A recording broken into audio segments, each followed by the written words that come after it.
समस्तଙ୍କୁ मोर नमस्कार मु रामेश्वरी। आज आम जाइलु नेबर को रिसेप्शन को। सबुदिन भाया मो भावनार पड़गले कौन पिंधि बोली हेले मु सबु बेले आगुरु गोटे भाविकी रखी थाए किंतु सेई दिन नेक ऑफ द मोमेंट मु चेंज कर दिए।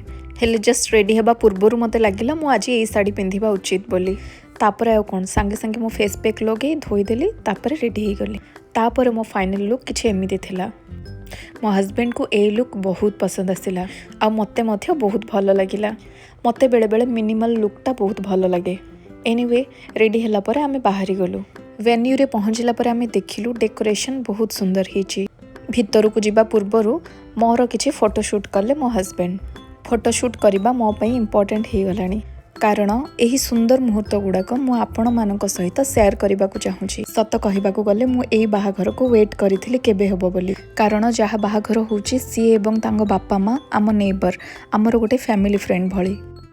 आउ जेतेबेले से मोमेंट आसीगला आमे बहुत खुशी हो गलु। भितर को जाई देखिलु एत्ते बढ़िया साज सज्जिया ठिया होइछन्ती दुल्हा दुल्हन बहुत सुंदर देखा जाउथिले। तापर आमे फैमिली मेंबर समस्ते ठिया ही फोटो उठेलु से मान को कंग्रेचुलेट कलु। तापर स्टेज तल को चली आसिलु।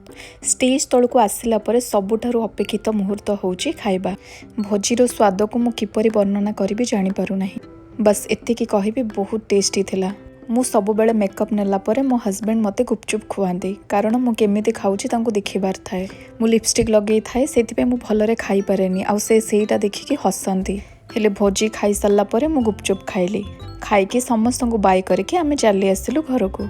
आपण मानकु जदि मोर मिनी ब्लॉग भल लगे ताहले कृतिक रामेश्वरी चैनल को सब्सक्राइब करबा भूलिबेनी। धन्यवाद।